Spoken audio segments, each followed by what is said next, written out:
हे Arnold, नहा रहे हो?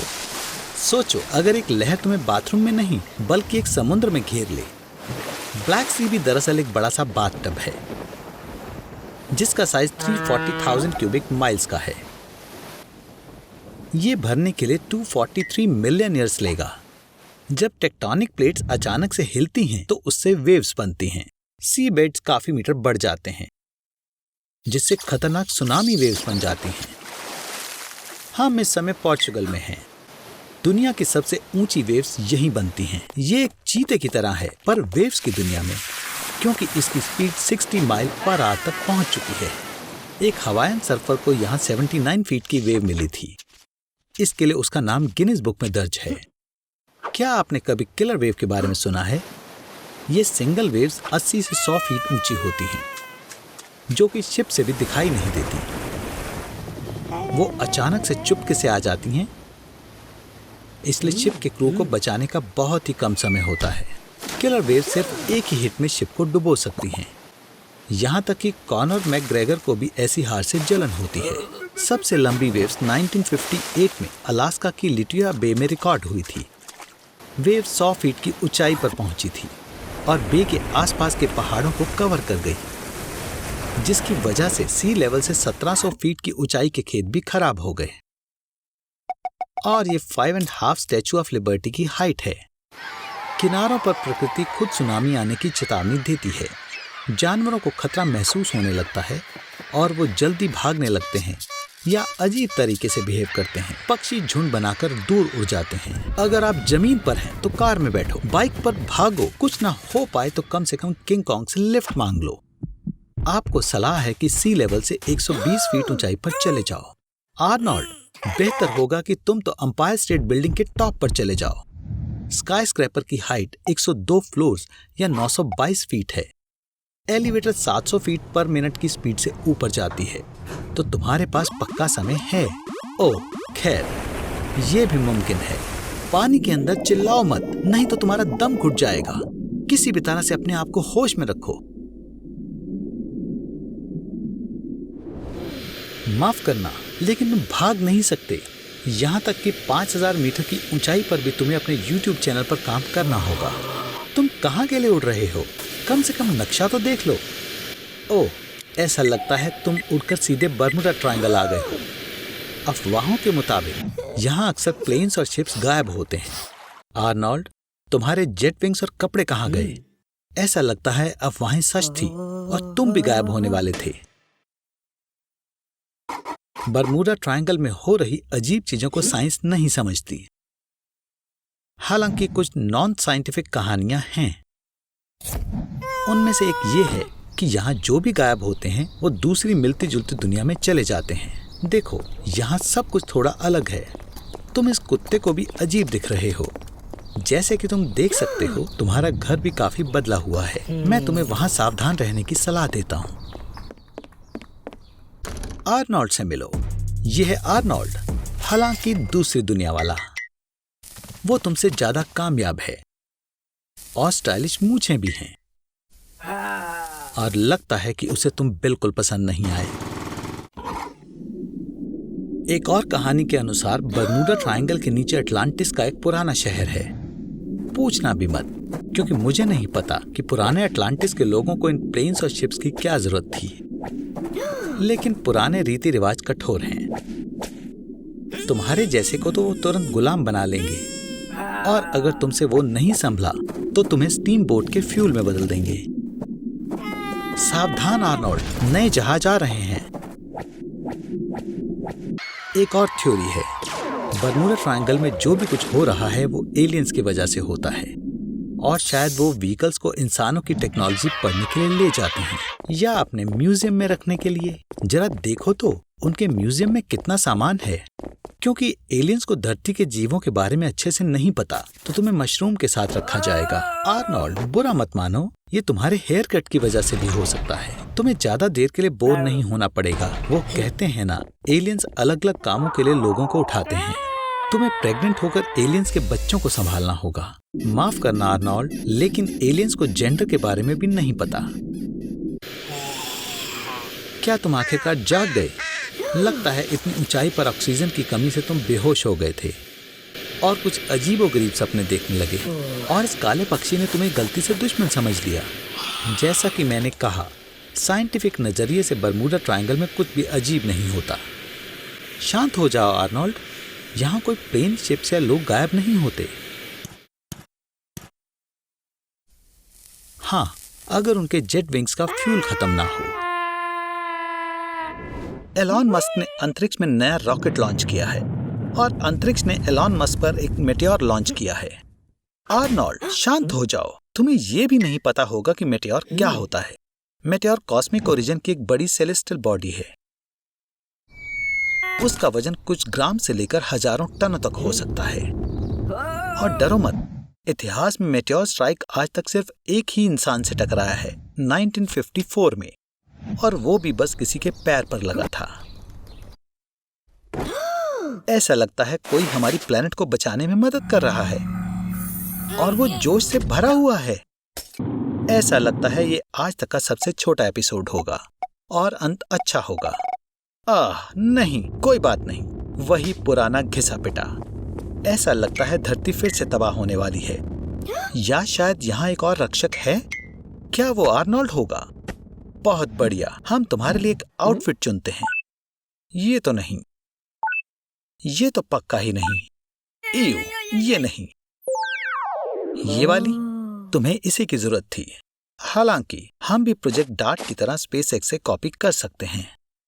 ये तो पक्का है कि 2022 में 500 किलोग्राम का स्पेसक्राफ्ट डिडिमास नाम के एस्ट्रॉयड पर 6 किलोमीटर पर सेकंड की रफ्तार से टकराने वाला है। ऑटो पायलट अभी तक नहीं लगाया गया है, तो तुम्हें ये खुद उड़ाकर हीरो बनना होगा।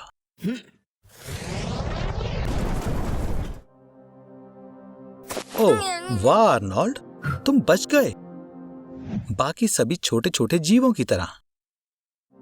लेकिन अब पानी को लेकर छोटी सी दिक्कत है। जब 100 किलोमीटर के डायमीटर का मेटेओर धरती से टकराया तो उसकी शॉक वेव ने 1 लाख स्क्वायर किलोमीटर के रेडियस में लगभग सभी क्रिएचर्स खत्म कर दिए। काफी मात्रा में सल्फर भी रिलीज हुआ और तबाही के बाद धूल और राख ऊपर हवा में मिल गए, जिसके कारण सूरज की किरणें नीचे नहीं आ पा रही हैं। तुम्हें भूख लगी होगी। ये तो अच्छा हुआ कि तुमने अपना अंतरिक्ष वाला खाना रॉकेट में रखा हुआ है। वहाँ कोई खाना नहीं है। ये तो बुरा हुआ, क्योंकि धरती पर जरा भी खाना नहीं बचा है। ये तो अच्छा हुआ कि तुम स्पेस सूट में हो, क्योंकि बाहर -50 डिग्री है और तुम यहाँ बहुत देर तक चलना नहीं चाहोगे। देखकर मैं बताना भूल गया कि कॉकरोचेस भी बच गए हैं और उन्होंने थोड़ा रूप बदल लिया है। तुम्हें भागना चाहिए, जब तक हो सके तब तक। आर्नी, जाग जाओ। एक बहुत बड़ा टॉर्नेडो तुम्हारे घर की ओर तेजी से आ रहा है। जल्दी से सड़क की तरफ भागो। तुम्हें बाहर खुली जगह पर जाना होगा। बहुत बढ़िया। हाँ बिल्कुल, अपने आप को बचाने के लिए तुम्हारा घर की बेसमेंट में छुपना बढ़िया होगा।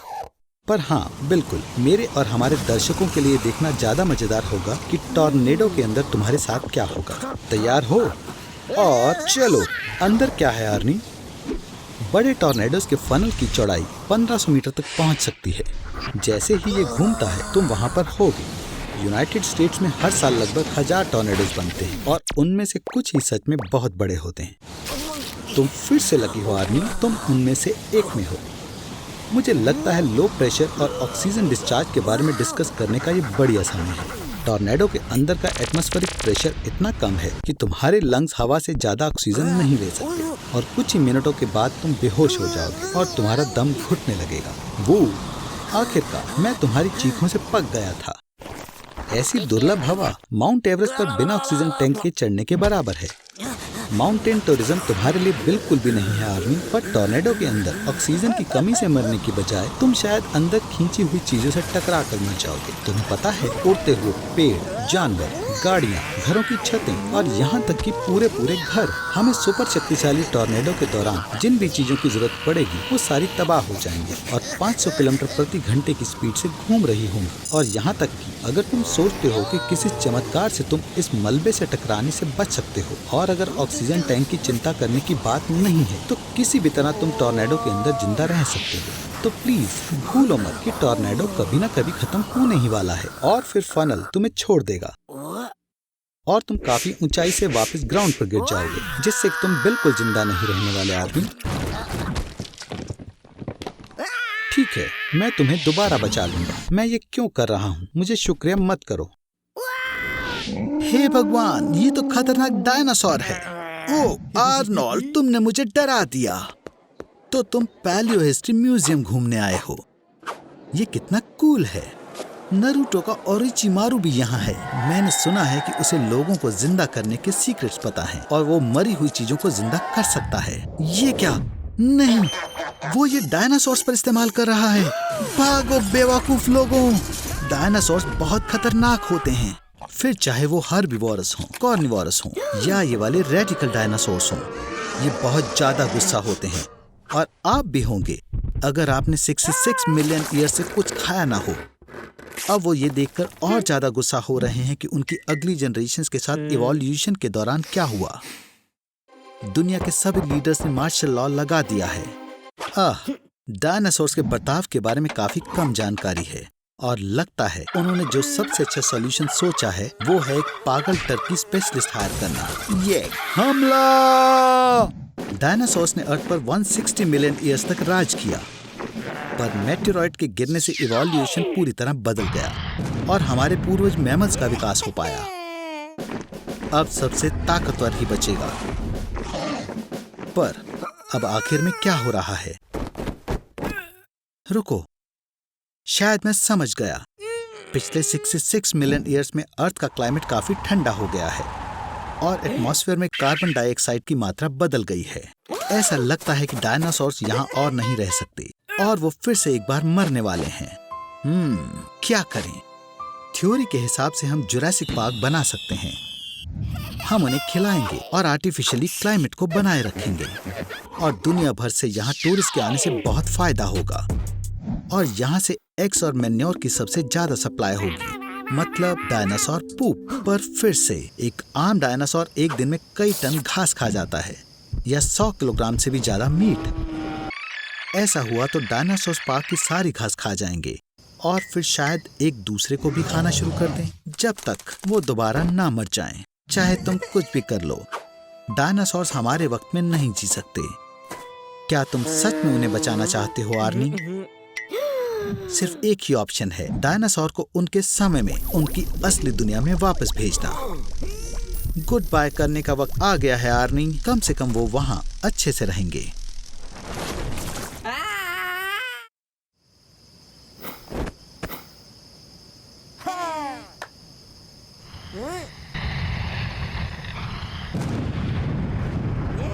आर्नोल्ड से मिलिए। वो 2 दिन से कोरियर की तरह काम कर रहा है। आर्नोल्ड, मेरे काम करना कैसे बुरा था? हर बार तुम्हारे लिए एक नया एडवेंचर होता था, नई जगह, नए इमोशंस। ये मजेदार था।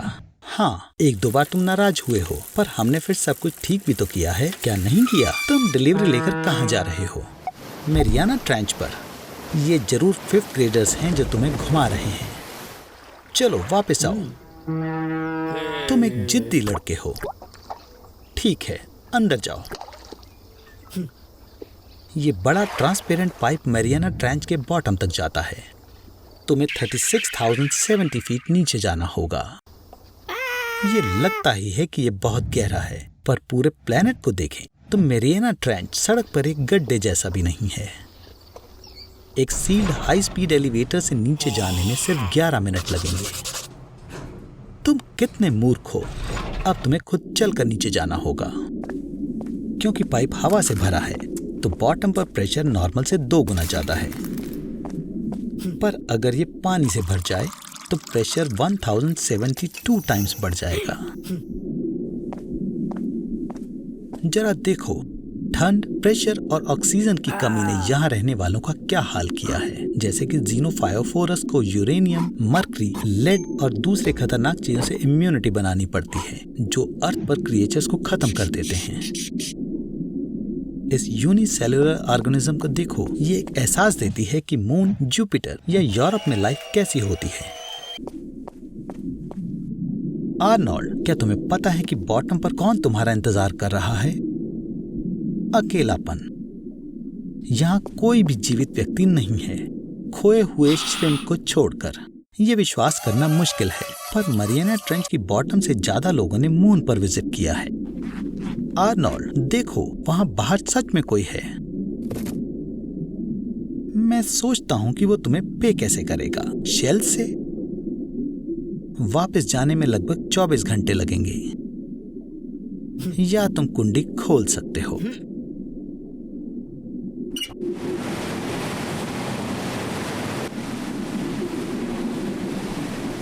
आर्नोल्ड अपने नए multi $1 million super tough suit पहनकर ट्राई कर रहा है। हे बेवकूफ, अपनी अंडरपैंट्स वापस पहनो। आज तुम सोलर सिस्टम के सबसे छोटे और सबसे बड़े प्लेनेट की सैर करने जाने वाले हो। क्या तुमने मेरी बात सुनी? तुम 1 मिनट में निकल रहे हो। जोर से खींचो। चलो वुप्स, हम बहुत दूर उड़कर आ गए। ठीक से कहें तो सूरज ने हमें अंदर खींच लिया। अब इसके ग्रेविटेशनल पुल को दूर करने के लिए और मरकरी तक पहुँचने के लिए हमें ज्यादा फ्यूल की जरूरत होगी। तब हम सोलर सिस्टम छोड़ देंगे। ये कैसे न कैसे काम कर गया। ये लेफ्ट साइड से बहुत गर्म है और राइट साइड से बहुत ज्यादा ठंडा है। मैं तुम्हें जंक्शन पॉइंट पर ड्रॉप कर दूंगा। वहाँ का टेम्परेचर -100 डिग्री है। बढ़िया प्लान। या ऐसा हो सकता था अगर हम अर्थ पर होते। तुम यहाँ पैराशूट से धीरे नहीं हो सकते। लगभग सभी मरकरी की गैसें अपने कमजोर मैग्नेटिक फील्ड और ग्रेविटी के कारण स्पेस में बिखर गई हैं। कितनी खूबसूरत जगह है। मरकरी सूरज से 3 गुना करीब है, इसलिए सूरज यहाँ काफी बड़ा लगता है। तुम बेवकूफ हो, मरकरी भी घूमता है, पर यहाँ का एक दिन पृथ्वी के 88 डेज के बराबर होता है। अपनी बट उठाओ और दौड़ो। पृथ्वी के मुकाबले ग्रेविटी 62% कमजोर है, तो तुम्हारा पहले से ही नन्हा 40 किलो यहाँ सिर्फ 15 का है। हाँ, अब तुम्हारा वजन मेरी बिल्ली के जितना है। हिलना मत। हाँ, मॉइस्चर शरीर से बाहर निकलता है। पेट की गैसेस निकल चुकी हैं। मैंने तुम्हें बोला था कि हमारे जाने से पहले कोक मत पियो। तुम्हारे सॉफ्ट टिश्यूज का फ्लूइड गैस में बदल जाता है। ये ब्लोटिंग को एक्सप्लेन करता है। एंड रुको 10 सेकंड। बहुत बढ़िया। तुम्हारा दिमाग और दिल अभी भी काम कर रहा है और मौत 80 सेकंड्स में आएगी। हमारा अगला स्टॉप जुपिटर है। शांत हो जाओ। गहरी सांसें लो। सांस अंदर लो, सांस बाहर छोड़ो। सांस लो। डाइव। अपनी शक्तिशाली ग्रेविटी के साथ जुपिटर का खिंचाव पृथ्वी की तुलना में 2.5 गुना ज्यादा मजबूत है। तुम्हारी स्पीड बुगैटी स्पोर्ट्स कार की है, 430 किलोमीटर/आवर। अब यहाँ से निकलो बेवकूफ। तुम सोच भी नहीं सकते कि ये क्या है। 3 शब्द। Great red spot. ये हमारे सोलर सिस्टम का सबसे खतरनाक हरिकेन है। इसकी हवाएं प्रति घंटे में 600 किलोमीटर तक पहुंच जाती हैं। हमारी पूरी प्यारी प्लेनेट अर्थ को पलक झपकते ही इस भंवर में निगल लिया जा सकता है। तुम 156 किलोमीटर तक उतर चुके हो। ये ह्यूमन एक्सप्लोरेशन की लिमिट है। घने वातावरण में रेडियो सिग्नल्स या रोशनी नहीं आ पाती है। यह हाई इलेक्ट्रिकल एक्टिविटी वाला जोन है, तो 1000 किलोमीटर लंबी बिजली की तरंगें आम बात हैं। एटमॉस्फेयर की ऊपरी परतों के दबाव के कारण 20,000 किलोमीटर गहराई में प्रेशर अर्थ से 3 मिलियन टाइम्स ज्यादा है और टेम्परेचर 10,000 डिग्री सेल्सियस पहुंच जाता है। और तुम अभी भी जिंदा हो। हमने कितना बढ़िया सूट बनाया है। और अगर हम ये करें तो वाओ, ये तेज था। जल्दी इसका सूट उतारो। हम इसके ऊपर खून नहीं लगाना चाहते। सारे काम के लिए तुम्हारा शुक्रिया। कल फिर मिलेंगे। एलॉन फिनिश लाइन तक नहीं पहुंच पाएगा। आखिरकार किसी ने भी ध्यान नहीं दिया कि जब रेस चल रही थी तब स्नॉट एंड गॉब अपने लिए बारबेक्यू प्लान कर रहे थे। ऐसा लगता है कि सूरज का टेम्परेचर भी उनके अजीबोगरीब स्पेस सॉसेजेस के लिए काफी नहीं है। अब ये हुई ना बात। उप्स, ऐसी सोलर फ्लेयर्स अच्छी नहीं है, क्योंकि ये सारे पावर प्लांट्स और इलेक्ट्रिकल चीजों को अर्थ पर बंद कर देती हैं। ये पक्का प्लैनेट के सारे जरूरी कामों को बुरी तरह नुकसान पहुंचाएगी, और खासकर डॉक्टरों के काम को, और हमारी बहुत सी चीजों को, जैसे सोशल नेटवर्क्स, लाइक्स और रीपोस्ट को। सिर्फ शैतान को इससे कोई फर्क नहीं पड़ेगा।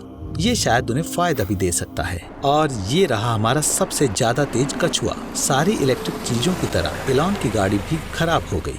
सबसे जरूरी बात यह है कि कभी भी समय से पहले खुशी ना मनाएं। वो बेवकूफ जरूर होगा, पर आर्नोल्ड को पक्का आंख मारना अच्छे से आता है। बदकिस्मती से बस वो कम समझदार है। बैटरी खत्म हो चुकी है। अब इन लोगों को कैसे भी करके डेजर्ट से बाहर निकलना होगा। ये अच्छा है कि एलॉन ने पहले से कुछ सोच लिया, और ये और भी अच्छा है कि उसकी डिक्की में एक बाल्टी, एक छोटा रॉकेट और खाने का सामान है। ओह, आलू एक बड़ी आइडिया है। वैसे भी एक आलू में से 0.5 वोल्ट की वोल्टेज निकलती है और आर्नोल्ड की कंबेशन इंजन गाड़ी को 13 वोल्ट चाहिए चालू होने के लिए। तो 26 आलूओं के साथ एक जिंक की कील और कॉपर की तार गाड़ी को चालू करने के लिए काफी है। अरे यार, ये करंट काफी कम है। इंजन को चालू करने के लिए 100,000 आलू वाली बैटरी चाहिए होगी। मैं तुम्हें जल्दी करने की सलाह देता हूँ। सूरज डूब रहा है और डेजर्ट में रातें बहुत ठंडी होती हैं। वाओ दोस्तों, बढ़िया आउटफिट है। मैं चाहता हूँ कि हम बिना फेमस ब्लू क्रिस्टल के ही कर लें आज। ओह रुको, मुझे पता है तुम क्या करना चाह रहे हो। अगर हम zinc bolts, screws, coins, sponges, potassium oxide, copper और ब्रेक पैड्स लें, उन्हें मिला लें और गाड़ी के साथ जोड़ें, तब हमारे पास एक आम बैटरी का चार्ज होगा। लड़कों ने सब कुछ सही किया। ये शर्म की बात है कि अभी भी इतना पावर नहीं है कि ड्राइव की जाए। जल्दी करो, समय निकलता जा रहा है। आर्नोल्ड, वहां ढूंढना बंद करो। रुको, दिखाओ तुम्हें क्या मिला। एक मैग्नेट। ये बिल्कुल वही है जो हमें चाहिए था आर्नोल्ड। हे एलॉन, ये समय वो करने का नहीं है, ये इसी चीज के लिए है। 1831 में फैराडे ने भी कुछ ऐसे ही पहली बार किया था। उसके लिए हमें कॉइल, कॉपर वायर और मैग्नेट चाहिए। हम मैग्नेट को कॉइल पर डालेंगे जिस पर कॉपर लगा है और हम कॉइल के अंदर मैग्नेट को हिलाते रहेंगे और हर कॉपर की कॉइल 0.01 वोल्टेज जनरेट करेगी। पर ज्यादा टर्न्स की मदद से सब सही चल रहा है। देखते हैं इन लड़कों के लिए कैसे काम करता है। बस अपनी उंगलियों के साथ सावधान रहना। और हम बच तो गए। वैसे उंगली दोबारा आ जाएंगी। हे आर्नोल्ड, उम्मीद करते हैं तुम ठीक होगे। तुम्हारा ब्लड प्रेशर कैसा है? क्योंकि दूसरा टेलीपोर्ट ट्रांसफर हमेशा के लिए इंतजार नहीं करेगा ओल्ड बडी। आज तुम उन कुछ लोगों में से एक होने वाले हो जो लावा लेक की सतह पर गए हैं और सिर्फ ऐसे होगे जो वहां से जिंदा वापस आओगे। वैसे सारी शर्तें तुम्हारी किस्मत के साथ हैं आर्नी। ठीक है फिर 3, 2, 1 अपनी आंखें खोलो, नहीं तो तुम सब मिस कर दोगे। तुम्हारे पास सिर्फ 1 नैनो सेकंड है। तुम अफ्रीका में हो, समुद्र तल से 613 मीटर्स ऊपर खोलते हुए वॉल्केनो एटा एल के मुंह में। बढ़िया या नहीं? फायर लेक की सतह पर हवा का तापमान 2200 डिग्री फ़ारेनहाइट हो जाता है, जो कास्ट आयरन को पिघलाने के लिए काफी है। हे शांत रहो आर्नोल्ड, 1 नैनो सेकंड में तुम्हारे साथ कुछ हो नहीं जाएगा। मेरा मतलब, अगर सही में तुम्हारी किस्मत ने साथ नहीं दिया और वहाँ ज्यादा देर रुके तो तुम्हारी पहली सांस में लंग्स फटकर लपटों में बदल जाएंगे। तुम्हारी स्किन छिल जाएगी और कुछ करने के लिए सबसे सही होगा कि पूरी तरह से लावा में डूबना, ताकि तुम पेन शॉक की वजह से मर जाओ और 90 सेकंड के अंदर बेहतर जगह पर उठो। ज्यादा भरोसा नहीं? तो यहीं रहो बड। और आर्नोल्ड, अपनी उंगली लावा में से बाहर निकालो। ओह बढ़िया। अब क्या आर्नी, चाहते हो कि मैं तुम्हें समिट पर टेलीपोर्ट कर दूं ताकि तुम व्यू का मजा ले सको? तुम्हें भी वो आवाज सुन रही है? आर्नी, यहाँ से जाओ। इस आग वाले स्ट्रीम की स्पीड 1 माइल पर आवर की है। हे, क्या तुम सही कह रहे हो? और तुम छुट्टियों पर हवाई जाना चाहते थे। अगर यहाँ इरप्शन होगी तो तुम होवरबोर्ड पर राइड करते हुए भी लावा से आगे नहीं बढ़ पाओगे। पिछली बार उसे एक घरेलू उपकरण से मार दिया गया था। आइए देखें कि वह बिजली का कैसे सामना करता है। नहीं, यह बहुत आसान है। बिजली गिरने के बारे में क्या? किसी इंसान पर बिजली गिरने की संभावना 6 लाख में से 1 होती है, पर हम तुम्हारे अर्थ को सुधारने में मदद कर सकते हैं। 300 किलोवाट के डिस्चार्ज ने तुम्हें हिट किया। यह एक ही समय में लगभग 10 टोस्टर की ताकत जैसा है। सच तो यह है कि यह सिर्फ 3 मिलीसेकंड तक चला। तो तुम्हें क्या हुआ था? पहला, तुम्हारे पास अब 2 बर्न्स हैं, एक एंट्री पॉइंट पर और एक एग्जिट पर। मेन खतरा यह है कि यह तुम्हारे दिल को रोक सकता है। पैरालिसिस हो सकता है। एक इंसान उम्र भर के लिए पैरालाइज हो सकता है। हालांकि यह सिर्फ टेम्परेरी हो सकता है। ऐसा लगता है कि सब कुछ ठीक हो गया, लेकिन हमने कई और दिलचस्प चीजों के बारे में बात नहीं की है जो उन लोगों के साथ हो सकती है जिन पर बिजली गिरी। इसलिए हम एक बार फिर भगवान से मदद मांगते हैं। तुम्हें तुम्हारे दिमाग के कुछ हिस्सों से अलग कर दिया जा सकता है। तुम्हारी आंखें एक्सप्लोड हो सकती हैं। तुम्हारे मसल्स इतनी बुरी तरह से सिकुड़ सकते हैं कि तुम्हारी हड्डियां, यहाँ तक कि तुम्हारी रीढ़ भी बिजली के टकराव से टूट सकती है। एक रेडियो एक्टिव लेपर्ड ने आज आर्नोल्ड को काट लिया और अब उसके पास सुपर पावर है। पहला, कि वह लाइट की स्पीड से चल सकता है और बिच की तरह दिखता है। और दूसरा वो बिच की तरह दिखता है। भागो आर्नल्ड, पर लंबे समय के लिए नहीं। तुम्हारा शरीर तुरंत गर्म हो जाएगा और हवा के मॉलिक्यूल्स के साथ फ्रिक्शन से जल जाएगा। ये तुम्हारे नाश्ते से भी ज्यादा बेकार लग रहा है। पर मान लो कि तुम्हारे पास एक सूट हो जो तुम्हें ऊंचे तापमान से सुरक्षित रखे। लाइट की स्पीड से आगे बढ़ते हुए तुम पृथ्वी के इक्वेटर को प्रति सेकंड 7 बार चक्कर लगा सकते हो। पर तुम्हारे पास तुम्हारी किस्मत से पहले फैन से भागने तक का समय नहीं होगा। यहाँ तक कि तुम्हारे बीमार शरीर के साथ भी प्रभाव का बल ऐसा होगा जैसे एक ट्रक के साथ टक्कर, और भी ज्यादा। इकलौती जगह जहाँ तुम बिना किसी रुकावट के लाइट की स्पीड से दौड़ सकते हो वह खुली जगह है, लेकिन तुम्हें यहाँ भी मुश्किलें मिलेंगी। इस गति पर यहाँ तक कि एक हाइड्रोजन मॉलिक्यूल भी तुम्हारे लिए गोली की तरह होगा। यहाँ तक कि लाइट की स्पीड तक पहुँचने के बिना ही तुम रेडिएशन से मर जाओगे। इसलिए अच्छा होगा इस चीज को ट्रक के साथ फिर से दोहराएं। यह आर्नोल्ड है। हे आर्नोल्ड, चलो लेडी को जाने दो। जैसे तुमने सोचा था, आज हम क्विकसैंड के बारे में बात करेंगे। वैसे तुम पहले से इसके अंदर हो, तुम्हें जल्द से जल्द मूव करने की जरूरत है। अगर तुम और भी गहराई में जाना चाहते हो और अगर तुम बाहर निकलना चाहते हो, फिर सुनो तुम्हें क्या करना चाहिए। अपने में से कुछ भी भारी चीजें फेंकें। उदाहरण के लिए उन लड़कियों की लिस्ट जिन्होंने तुम्हें सेक्स के लिए मना किया था। पीठ के बल लेटो और एक सुरक्षित जगह पर आराम से तैर कर जाने की कोशिश करो। यह अजीब है कि तुम्हें लगता है कि सांप का घोंसला सुरक्षित है। क्विकसैंड से डरो मत, यह कभी कभार आधे मीटर से ज्यादा गहरा होता है, लेकिन तुम्हें जंगली जानवर, लहर से खतरा हो सकता है। आखिरकार क्विकसैंड उतार पर अक्सर होता है और पानी की कमी हो सकती है। मदद के लिए बुलाओ। तुम्हारे पास बचावकर्ताओं के लिए इंतजार करने का काफी समय है। आखिरकार बॉडी अच्छे से मॉमिफाइड और सदियों तक रेत में रखी जा सकती है। तुम पिछले एपिसोड से अपने होम प्लेनेट पर रहकर थक गए होगे। चलो वापस स्पेस में चलें, ताकि तुम ज्यादा अकेले ना हो। ब्लैक होल से मिलो।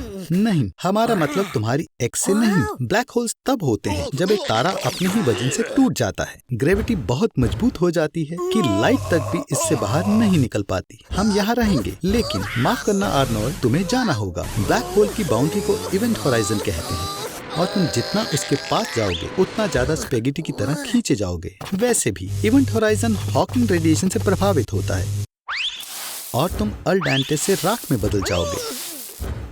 लेकिन ये सिर्फ हमारे नजरिए से है। अपने नजरिए से आप साधारण तरीके से जा सकते हैं, यहाँ तक कि इवेंट होराइजन पर पहुँचने के बाद भी। यह अजीब है कि नहीं? तुम सिर्फ 2 हिस्सों में डिवाइड हो जाओगे, पर ये क्वांटम फिजिक्स के हिसाब से हो नहीं सकता। इसलिए हमें अपने एक आर्नोल्ड का त्याग करना पड़ा। अब यहाँ तुम्हारा क्या होगा, इसे सच में कोई नहीं जानता। ब्लैक होल में टाइम और स्पेस का प्लेस बदल जाता है। अब तुम स्पेस में से उड़ सकते हो, और भी कि तुम टाइम ट्रेवल कर सकते हो, पर तुम कभी बाहर नहीं निकल सकते, क्योंकि कोई भी पास में वापस नहीं जा सकता। आर्नोल्ड, तुम जल्द ही डिहाइड्रेशन से मर जाओगे, या इस बात से कि तुम्हारी ऑक्सीजन खत्म हो गई है। आर्नोल्ड को हेलो कहिए। पिछली रिलीज में वो बिना पैराशूट के 30,000 फीट से ज्यादा की ऊंचाई से कूदा। वो बहुत किस्मत वाला था कि वो बर्फ के ढेर में गिरा और जिंदा रहा, लेकिन ज्यादा समय के लिए नहीं। आर्नोल्ड, घबराओ मत, अपने आप को संभालो।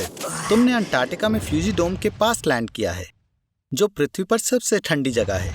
यहाँ का तापमान कभी कभी -132.16 डिग्री फ़ारेनहाइट तक पहुँच जाता है। ऐसी परिस्थितियों में एक इंसान की आंखें और फेफड़े कुछ ही मिनटों में जम जाते हैं, लेकिन सौभाग्य से तुम यहाँ गर्मियों में आए हो। अब यहाँ -31 डिग्री फ़ारेनहाइट है और हवा गर्म है। ऐसी परिस्थिति में आपका शरीर हर आधे घंटे में 1 डिग्री से ठंडा होगा। 1 घंटे से भी कम समय में आपकी मांसपेशियां सिकुड़ने लगेंगी और अपनी खोई हुई गर्मी को वापस लाने की कोशिश करेंगे। फिर आप एक बहुत ही भयानक डर और घबराहट का अटैक महसूस करेंगे और आपके पैर और हाथ ठंड से फट जाएंगे। ऐसा इसलिए हो रहा है क्योंकि सबसे जरूरी अंगों को गर्म रखने के लिए पेरिफेरल वेसल्स ने पहले से ही सिकुड़ना और खून को शरीर में चलाना शुरू कर दिया है। लेकिन ये झटके जल्द ही बंद हो जाएंगे और आपको अब ज्यादा ठंड नहीं लगेगी। लेकिन ऑर्नी, रिलैक्स मत करो, ये झूठी सेंसेशन है। ये मजा बस शुरुआत है। दूसरा, उससे भी ज्यादा खतरनाक हमला कुछ देर बाद होता है। तुम्हारा शरीर क्रैश के वक्त के जैसे बोइंग जेटलाइनर की तरह कांपेगा।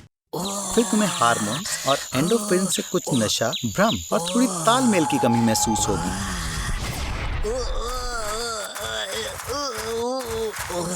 आर्नोल्ड, तुम्हें कैसा महसूस हो रहा है? तुम्हारे शरीर का तापमान लगभग गिरने ही वाला है। तुम्हारा शरीर अपने आप को गर्म रखने की आखिरी कोशिश कर रहा है। कुछ समय में तुम मर जाओगे। साथ ही तुम्हारे दिल की गतिविधियों में और सांस लेने में परेशानियां आएंगी। जैसे ही तुम्हारे शरीर का तापमान 85 डिग्री फ़ारेनहाइट से कम होगा, तुम्हारा सफर खत्म हो जाएगा, मौत आ जाएगी। क्या तुम मुझे सुन सकते हो? आर्नोल्ड! आर्नोल्ड!